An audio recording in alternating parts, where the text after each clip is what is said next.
Hello, Infinite Masters. Welcome to the Infinite Mastery podcast, where every single week we bring you a high-performing world-class leader or expert to help you master your self-esteem and master your life. My name is Richard Quill, and I'll be your host on for today's episode. Today we have Jeremy, brother James Razik with us today, and he is a musician who has such a powerful message in every single one of his songs. All of his music really speaks from the heart, and I've had the honor and the privilege of connecting with Brother James over the past few years, seeing him at Hal Elrod's Best Year Ever Blueprint events, and just connecting with him in this amazing space that we're in. In today's conversation, we're going to talk more about how do you connect with your authentic self, because Brother James is such a powerful individual that has a lot of heart and is most definitely a role model in the sense of just being really true and authentic and connected with his heart and other people. So without further ado, I got Brother James here. Thank you so much for being on, man. Dude, it's my pleasure. My pleasure. I'm ready to rock and roll and add as much value as I possibly can. Thank you so much. The first thing I want to ask, just so people get a better understanding of who you are, tell us a little bit more about you. You could talk about what you're doing right now, and I'd also like to hear a little bit more about your childhood. Where did you grow up? What was your family like, and how that's influenced you? Mm-hmm. Well, I grew up in two places, really. I was born in a place called Chicago Heights, and during the traditional school year, I spent most of my time on a 500-acre farm that my parents rented a little house on. And so during the school year, we spent time there for the first 9 years of my life. It was my mom, my dad, my little brother, who's a year and a half younger than me, and myself. And so on that farm, there was like barns and corn cribs and like outbuildings. And it was awesome, man. Cornfields and all sorts of playing outside adventures, stick wars, like gun sticks, swinging from willow trees, running through the corn. And then like the outbuildings were great for being able to throw baseballs up on the roof and then be able to like run and go catch them. Yeah. And so we were on the farm a lot. And then in the summertime, we would come to northern Michigan, to this little town of 1,000 people. And my parents were like really poor. They were both teachers. So they rented dirt cheap on this farm. And then they bought their dream house in northern Michigan. So in some sort of crazy way, which is a totally different conversation. It wasn't like they had the money to do it. Someone approached them and was like, hey, we know you don't have the money. We don't want someone to change this house. We want it to stay the way that it is. And we're willing to take 50 grand less and put it on some sort of a land contract for you to get this, for you to get this house. So it was like, meant to be. And so where I live now currently is that small town that my parents always brought us to in the summer, and that we eventually moved to when I was 10 years old. So we went from like even though we lived on a farm, we went to like a big school, and of like, whatever class sizes were really big. You got 1,000 people in a class or whatever. The school's 4,000 people, to a little place like this where the class size was like 100. And that helped us to have a lot of intimate experiences in regards to our level of achievement in sports and academics and stuff. So being up here and living in a small town really was a big part of having opportunities to experience lots of different things, because in a small school, the sports aren't as serious as the big schools. So you can play every sport. You don't just have to dedicate yourself to one sport. So I played every sport. I snowboarded, I wakeboarded. And when I got out of high school, I initially was going to school to play baseball. I went to school on a scholarship, and then I got into sales with a company called Cutco Cutlery and became one of the top reps in the company really quickly. And that led me into network marketing, and then back into Cutco, and then into my music, because I started to recognize that while I really enjoyed having success and achievement in Cutco, there was something that wasn't lining up. Like when I would have my big years of success, the fulfillment, like the chase, was really great during the year, but the actual achievement of the goal was not all that fulfilling. It was almost like depression when I achieved the goal. And so I started looking in different areas of life, and that led me to reconnecting with my high school love for music. So I joined several different bands, and then eventually became a solo musician a few years ago and started to create a solo career under the AKA Brotha James. And I use the power of passive income through a very specific business venture to create a window of opportunity of about 5 years of not having to worry about the day-to-day financial components of life. I was able to build roughly a $75,000 passive income that paid, and yearly $75,000, that really allowed me to have some space. And that particular area of life, having that space to not have to worry about the day-to-day operations of financing your mortgage and your car payment and food and stuff, really allowed me a lot of opportunity to make decisions that had nothing to do with money at all. Not that you have to get there to be able to do that. Looking back, I could have made more choices that weren't so financially driven.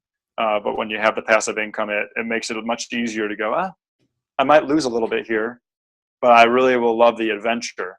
And that's just become more of a mindset at this point of enjoyment over financial productivity. Not always, but it definitely helps to find that authentic self of creating that space where there's not always the bottom line at the top of mind. So how that leads to what I'm doing today is almost everything that I do, I think about like 3 areas of life. It's like, how enjoyable will this be? How much impact will I have? And how much income can I earn? And when you look at those 3 kind of areas, it allows you to really get a really good view on what your opportunities are and how they line up in your income, impact, and enjoyability. And the enjoyability one has become a really, really fun one for me to explore. Like, who am I really, and what do I really enjoy? Because what I used to enjoy, staying up late and like partying and chasing girls and all that is not necessarily what I enjoy anymore. Yeah. And so I've had to really it's such a long answer. When you ask me a question, funny because when people ask me like your childhood and what got you to where you are, and then where you're at today, it's like I could not let you talk at all for the rest of the time, and I could just talk about myself. So I'll stop there. That's a cheat right there. Oh, yeah. Thank you. You're welcome. Thank you for that one. I love it. Maybe I should break down that question next time. Dude, I'm telling you, you're not the only one. It's like, I swear every podcast I'm on, they're like, tell me about your upbringing. Tell me about, what your experiences were. And then, what are you doing now? Yeah. Excuse me. Today. What do you do for the past hour? For the past hour, I have, for 30 minutes, you and I have been on the call just reminiscing about. Don't answer it. No, don't answer it. I love it. I love it. This is real life conversations right here. All right. So I want to actually, really hit on certain points because I think you have such a powerful message in the way that you show up in the world. I'm curious to know, like, how did you yourself end up connecting with your authentic self? Like when were you not so authentic or practicing authenticity, and what was that shift for you? That's a really hard question to answer for me, I gotta tell you, because number one, I don't really feel like I've really stepped into my authentic self. I find myself, like I just had a conversation with a mentor of mine the other night around relationships and around parenting. And a lot of it was about acceptance, acceptance of ourselves and how that breeds acceptance of others. And so I've become more aware of what it is that fulfills me. So the more I've gotten a look into more of my authentic self by asking the questions that what is it that will fulfill me? What is it that makes my heart sing? What is my bliss? Yeah. I ask that a lot. And when you ask that question a lot, you tend to find answers that might be contrary to the way that we were raised and what was important or what we thought was important. So let me see. Authentic self. I probably can go back to a time in high school where I was the varsity quarterback from the time I was a sophomore, my sophomore year, junior year, and then my senior year, I decided to play soccer. And I was ridiculed by guys on the football team. I was called a traitor. My football coach told me who was also a teacher at the high school, told me it was the worst decision I would ever make in my life. And I stuck with it. I stuck with the soccer team, and we won a state championship that year. And Wow. So that was one of the first times where I really went against the grain and knew I was going to get some negative feedback. Yeah. And just to kind of finish on that, I think that it's a never-ending journey in regards to, who are we and what is our authentic selves and how can we make decisions around that? Yeah. What led you to make that decision to join the soccer team? There was a couple different things. Number one was that a lot of my good friends growing up actually played soccer. So the football team was full of athletes and full of really quality human beings and hard workers, but they weren't necessarily like my social friends. A lot of my social friends, the group that I rolled with, they were all soccer players. So that was one. Number two was the coach. The coach was like, I didn't know it at the time, but he was very skillful in how he was a winner. He had been to like 2 or 3 state championships in a row. Wow. When I joined the team, and he was just. I went to my first practice, and he was like, "What is our goal for the year?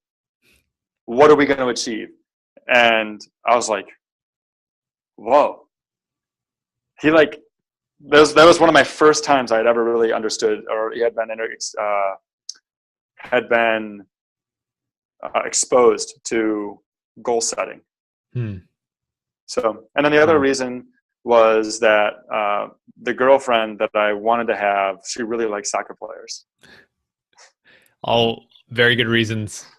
All very good reasons. Yeah. Let's see. So I just want to share a little bit about like my first impression of you. It's when I met you at the first Best Year Ever. What was that? About 2 years ago. For me, it was like, here's a guy who is my first impression was like, here's a guy who like, well, who's this guy? Right.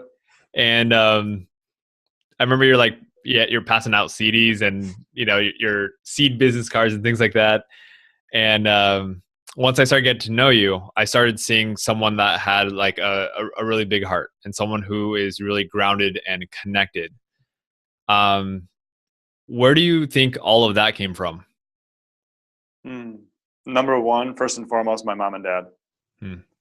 100%. That's where it starts. What do they teach you? Like, what did you lift other people up? Treat other people the way you want to be treated, and do the right thing. And they were very loving. So they didn't just say it; they like really did it. Yeah. In their actions, in their finances, their time, their energy, all of it. And I'd say the next spot that it really started to, I think I lost it for years and years. Treated people poorly. By the outside world, I might have seemed like a guy with a big heart in comparison to others. But when looking back, I can very clearly see that my intentions were not to make other people feel really good. They were very much derived. My intentions were about what I would get out of it. Yeah. And that started to transition when I started to, dude, it's a day-to-day process. I'm still in the middle of it, of really accepting and loving and having a big heart to show up and lift other people up. Yeah. But I really think that when I started to work on myself and invest time into growing myself, it's such a big word. I started to invest time in the curiosity of what this experience might be about. And so I read a book called The Passion Test. I read a book called, of course, The 4 Agreements, The Alchemist, which all led to Tony Robbins stuff. And that's where it started to kind of pick back up after a 10-year gap. Yeah. And then, like I said, it's a continuous journey every day now. And the way that I stay connected to it now is very much in my grateful journal. Hmm. I have a 5-minute journal and a grateful journal. Hmm. What And does that look like? What do you mean? What does it look like? What's a grateful journal? What do you do every single day? Grateful journal, I write down every night before I go to, I say every night, I'd say like 98% of the nights of the year, if you took the year and percentaged it out. It's a journal of my own picking. So this will be my third or fourth journal. And every night I just write the date and underline it, and then write 5 to 10 things that I'm grateful for about my life or about the day. Yeah. And that's on top of the 5-minute journal, which you're familiar with. Yep. Which in the morning you write down 3 things you're grateful for, 3 things that would make today great. And then you don't, boom.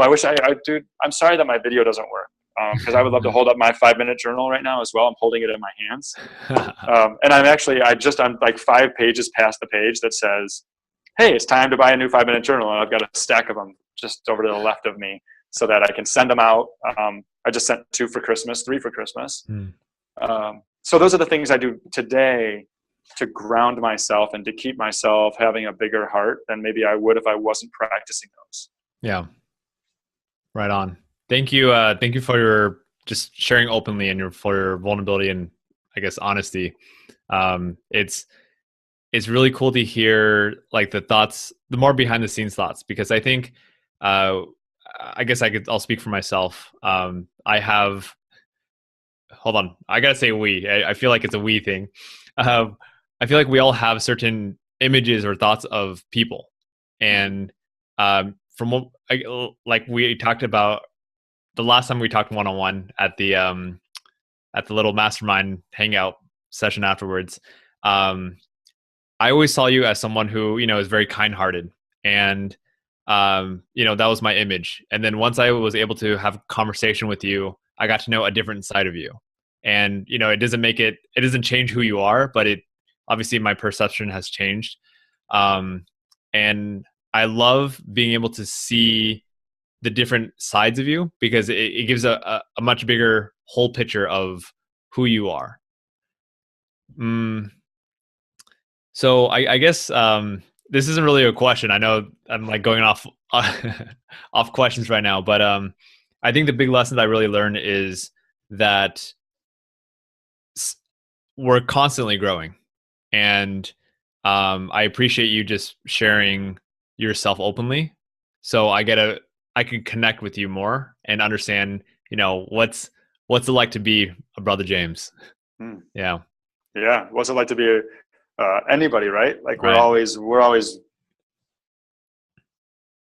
I think that we're always in some way a little uncomfortable trying to figure it out. Like, and knowing that, I love, there's a line that Tony Robbins says. It says, perfection is the lowest standard possible. And the only reason that I like that I might judge myself and feel like I'm not there yet, and like that I need to continue growing, which I do, is because sometimes I'm comparing myself to where maybe I think I should be. Yeah. And I want to grow, because that person that I think I should be is kind of like a role model or an idol, and someone that I'm chasing.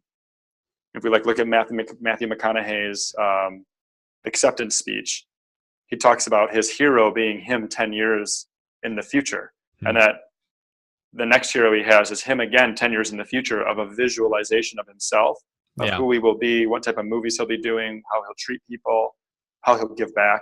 And so when I think about that, there's a trick there, because if we think about that, we of course want to get there. Right. And so the real tool and real strategy is to be okay with exactly where we are right now, and to then just do checks and balances on ourselves and be like, hey, if I balance out the equation of being able to get there, what do I have checked off in the strategy list to be able to make that happen?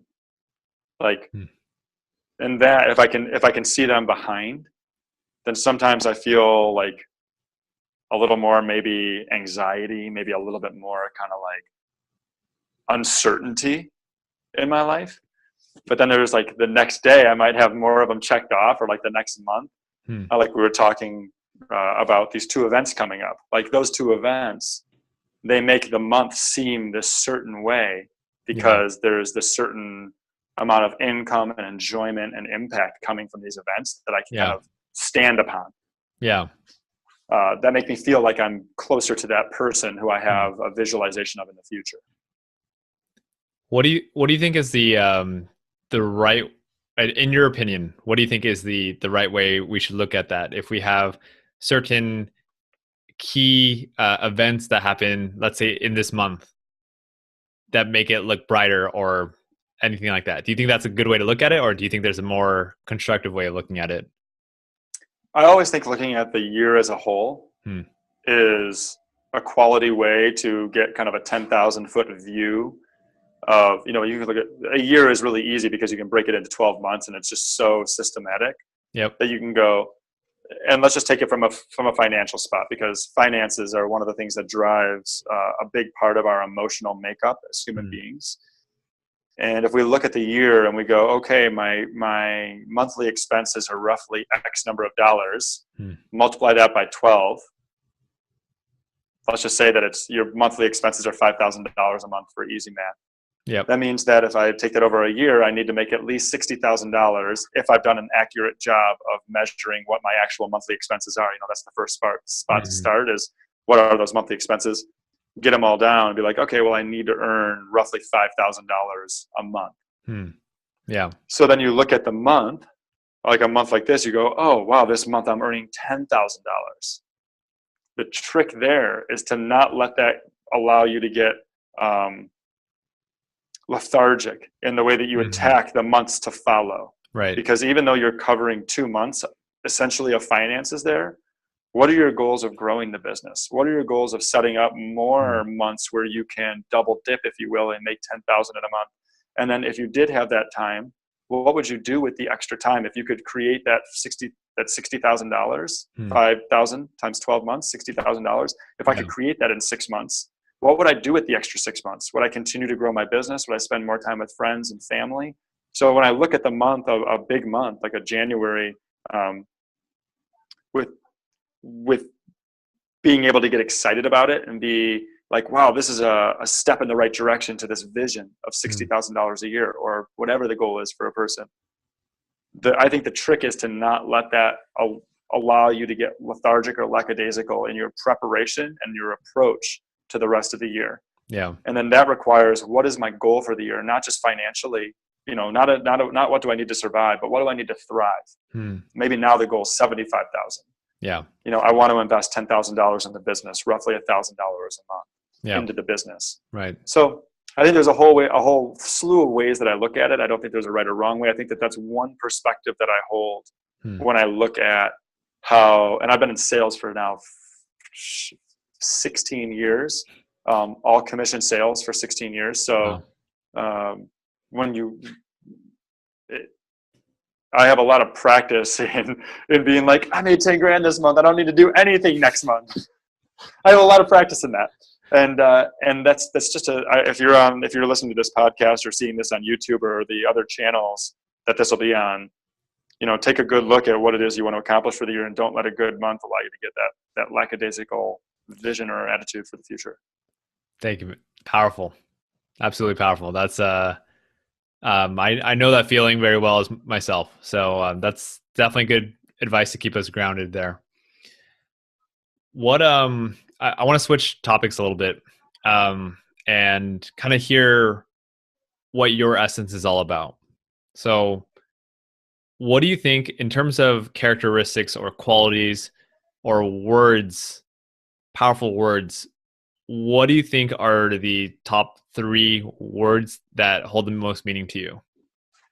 Intelligent, enthusiastic, and compassionate. And why is that?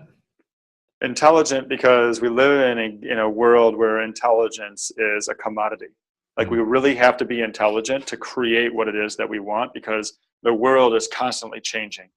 It's always changing. Like right now, you can get in front of more people with less money to promote your brand than ever before in the history of the world. A lot of people don't know that. But that might make or break their business by not knowing that. So intelligence is one. Enthusiasm. People are attracted to others who have level 4 energy. One of the reasons people are attracted to me is because I take really good care of my energy. My diet, my physical preparation. It doesn't mean that I don't have my cheats and I don't do the things like have drinks and like have sweets every once in a while, but as like a 95% rule, I'm really taking massive care of my energy so I can show up with enthusiasm, which breeds opportunity. And then compassion, and I'll sidestep that one with acceptance, because compassion and acceptance for ourselves is what breeds the compassion and acceptance for others. And without that, I think that we'll always have a black hole inside of us if we can't accept ourselves and others. And that requires, I think, a deep level of compassion. And so those would be my 3 words that I would pull off the top of my head. Awesome. Thank you for that one. I want to ask, what are ways to sharpen and hone each one of these? So let's start with intelligence.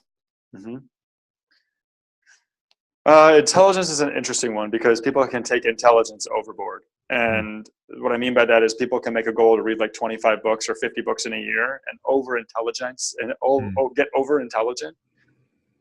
Intelligent is, to me, is how do I do what it is that I want to do and that will be really fulfilling to me? How do I do that in a way that is efficient?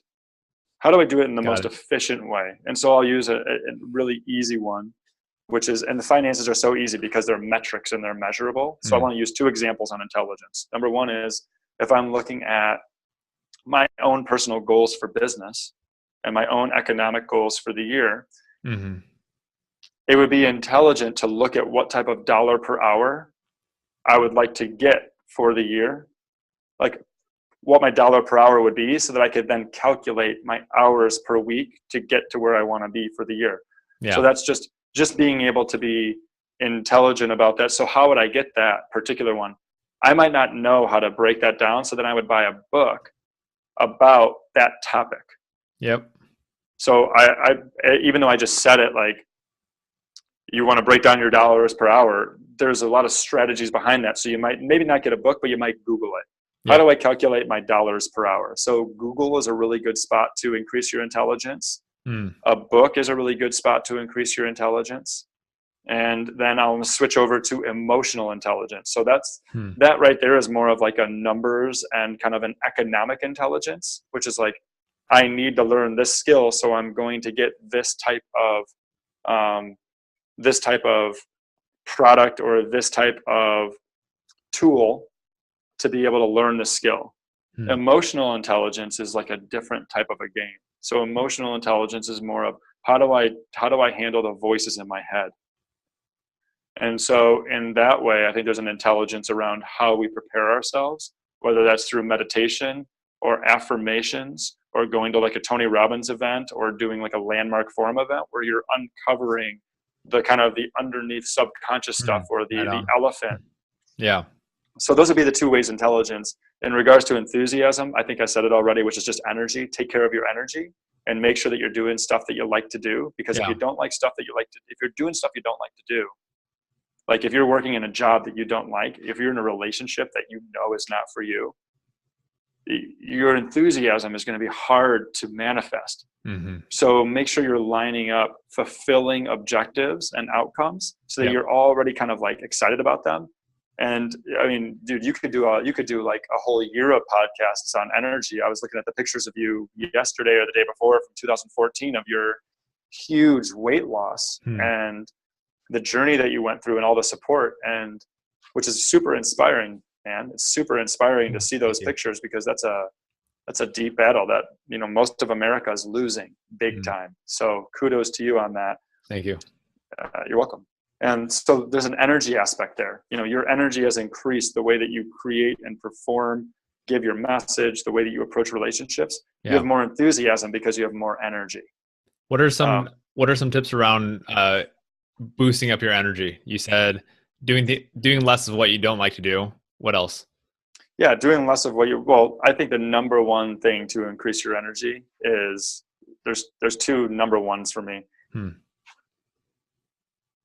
Your energy in regards to the energy of your body and like your ability to focus for periods of time. So there's that part, because, so just a couple tips there. Eat lots of green foods, like I have green smoothies and salads are like, people think I'm strange for how much I probably eat that type of stuff.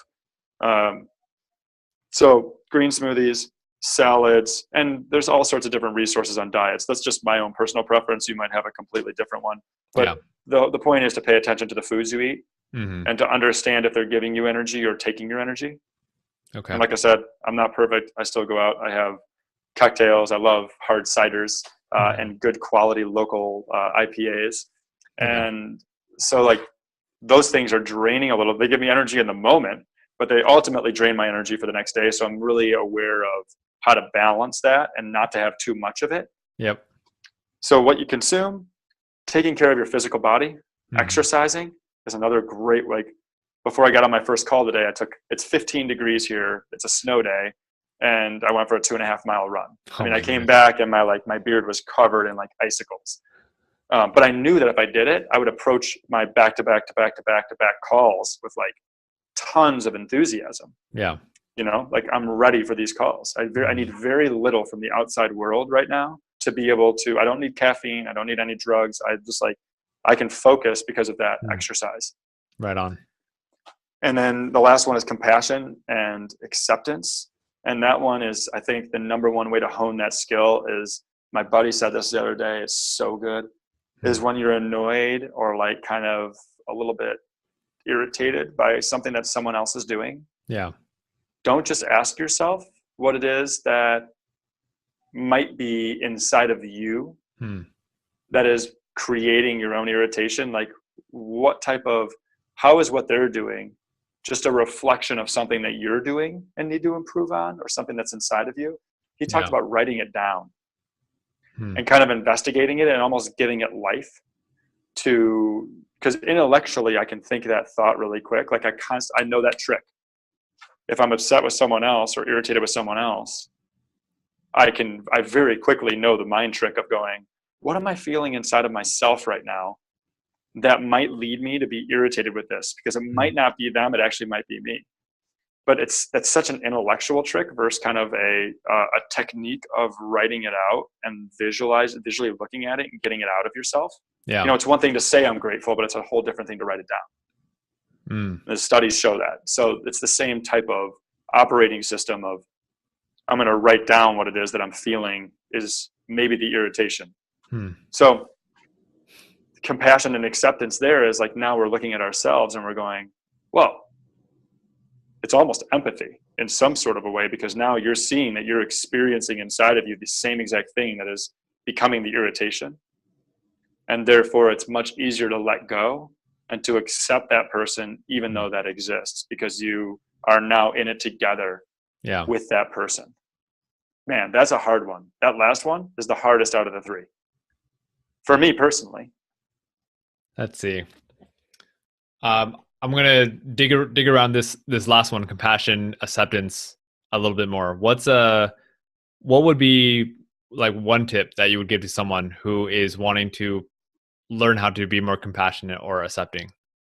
I say the number one thing is what I just said is consider that it's a reflection of yourself. Just consider it. That'd be a number one. And number two would be have some sort of a meditation practice. Whether it's mindfulness or meditation or whatever it is for you, have something that you can go to. Like, I know when I'm irritated, I'll like be in the middle of busyness and be like, I could easily go to the coffee shop, get my computer set up and just rock. But before I do that, I'm going to turn my timer on for 20 minutes and I'm going to sit in this one spot and I'm just going to like let thoughts come and work on my breath and just make time for this, because it's important. And it's not just that I'm saying it's important, you just do the studies, you just Google it. Benefits of meditation, benefits of mindfulness. So that, and then the last one is the grateful journal. Being able to write in something like that you're grateful for if you write down that you're grateful for your mom 100 times in a year, and before you only like said it a few times a year, the way that you then are accepting and compassionate with your mom increases dramatically. Absolutely. 100%. And I got one more for you. This one is the one I've used with my brother. Hmm. Being irritated, and I need to use it more in my intimate relationship, because we're around each other so much that sometimes the things boil up and we approach each other in a way that is not productive. We get through it, Yeah. which is one of the reasons we're together. We're able to move through the discomfort in a really quality way. But the thing I've done with my brother is, if I look at the outcome of the relationship, if I look at the outcome that I want in the relationship where I might not be compassionate or accepting, if I look at the trajectory of being irritated or allowing things to irritate me, and then saying something about it and vocalizing it, or like taking what would be called a dig on someone, meaning that you say something that might be unproductive, that might trigger them to get a little bit more animated. Yeah. Don't do that. Don't take the dig. Don't make the comment. Be supportive. And remember that in any relationship, it's really not about the other person. It's like totally about us. Not to say that you can't find someone that you totally misalign with, that you would maybe not have the best time with. Yeah. It just means that in order to be compassionate, you look at the ways that you might bring out the best in the other person versus bringing out the worst. I like that. Yeah. Yeah. That's a huge thing with my dad. Oh man. Yeah. It's tricky. Yeah. I want to make just a few comments on that. Like when it comes with my dad, it's a choice, it's a lot of things that he used to do used to bother me a lot. And I used to see all the negatives in him. And then ever since to your point, ever since I started doing my gratitude journal, every single day, more often than not, I say, I'm grateful that my father's still alive. And that helps me reflect on why I'm so grateful for all of that. So yeah, look at the positives, and whatever we focus on is going to show up for us, right? Yeah, absolutely. It's interesting. It's interesting. Like there are times when I get scared of that, of things that we focus on, because sometimes, let's just say it's like health. I might have something that's challenging going on, and I might focus on it because I want it to get better. Yeah. And so I've been really working on what is it that I want to focus on that is what Tony Robbins might call a toward value, or a towards focus, and then what might be an away focus. So what are the things, because sometimes things creep into our minds that we get, I don't know about you, but for me, something creeps into my mind, and oh my gosh, you've got this bump on your leg. What is this? What is this bump? And then all of a sudden the stories start spinning, right? Right. You start to spin, and you go, oh wow, what can I do to figure this out? And so in that moment, it's easy for me to start the trail of thoughts of what I focus on starts to focus into this negative thing. What I've noticed is that it's easy to actually let that cycle kind of play itself out into a real actual story, a full story. What I like to do is cut the head of the dragon off. Yep. So that as it starts, cut the head of the dragon off, and then start asking questions around what might swing the pendulum back into. And one of the questions that you asked to kind of bring that full circle is, why am I grateful that my dad is still alive? Yeah. And by asking that question, you almost trigger a new fate for yourself and a new fate for him. Yeah. So questions indeed. Nice, man. All right. So before we wrap up, I would like to kind of hear, what final thoughts do you have for anyone who's listening to this right now? Yeah. Pursue the things that you love to pursue. And some of you might be going, I don't know what I love. Then that's where you want to spend your time that you have. That is free time at this point in time, that isn't spent making a living, is a book called The Passion Test. Is a really great spot to start, and really connect to the things that you love to do, connect to the things that you're passionate about. And I'd say consistently ask yourself, how do I have a net positive effect on the world as I move through my life? I get on planes a lot. I probably flew almost 17 or 18 times last year. And when I think about that, I think about, hey, I'm using fossil fuels. I'm using like energy, non-renewable energy to do this. Yeah. So if I'm going to do this, I better be impacting people in a way that allows me to have what would be called a net positive impact. So I'll take you, for example, like I got on a plane and flew to San Diego, and you're one of many people who I've met through that event. Yep. That, as you said on this, I've inspired you in some sort of a way, or I've given you something of value. And so when I go to the events, I really try and put myself out there to give as much I can, because I know that not only is that a part of my calling and part of my passion, but I also want to offset some of the detriment that I'm doing to nature and the earth and other human beings. So I'd say to consider, what are you passionate about, and how do you have a net positive impact on the world and around and the people around you? And the last thing that I would say, if I was finishing up, is go listen to some Brother James music, man. It is, or women's or ladies. It's music for your soul. It's inspirational music for your soul. And it's Brotha James, Brotha James. You can Google it. You can iTunes it. You can Spotify it. You can Brother James it. You can brother James it.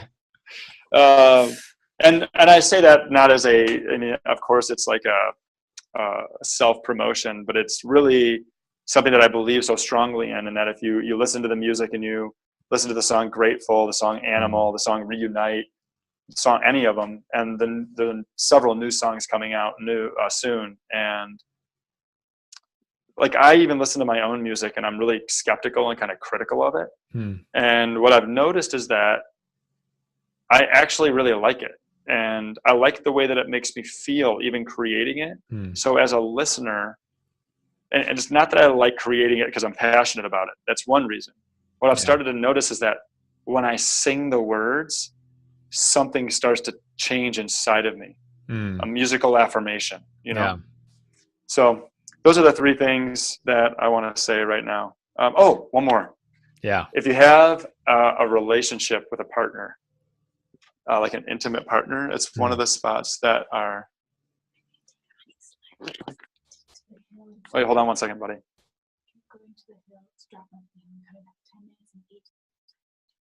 right, great. Okay, so who's gonna ring the doorbell? Okay. Speak perfect timing.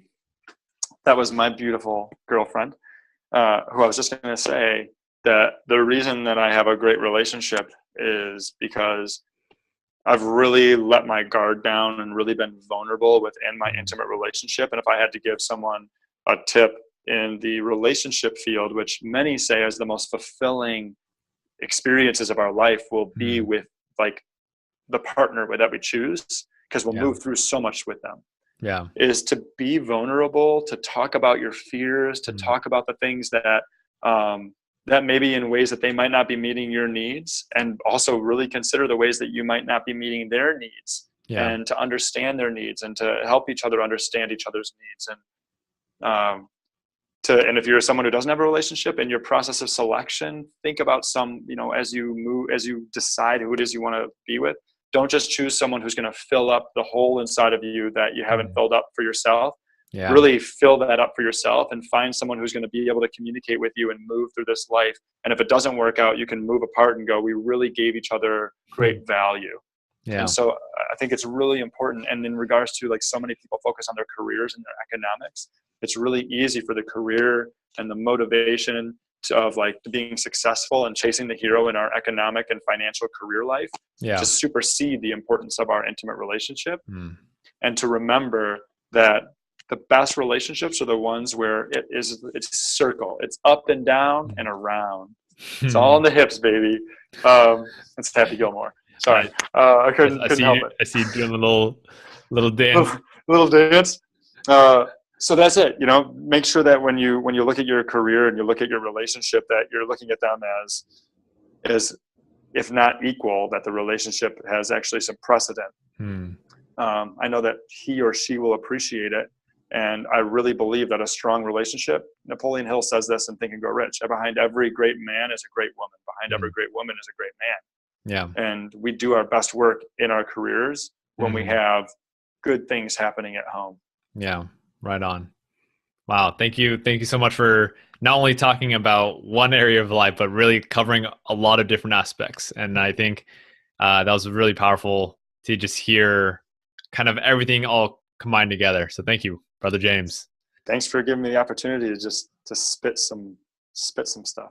Yeah, I love it. Completely off script, but that's perfect. Anyone who's watching this right now, check out Brother James, www.brothajames.com. That's BROTHA, James.com. All right. And I got a gift. If you text the word animal to the number 33444, so you text the word animal to the number 33444, I'll send you the track Animal at no cost.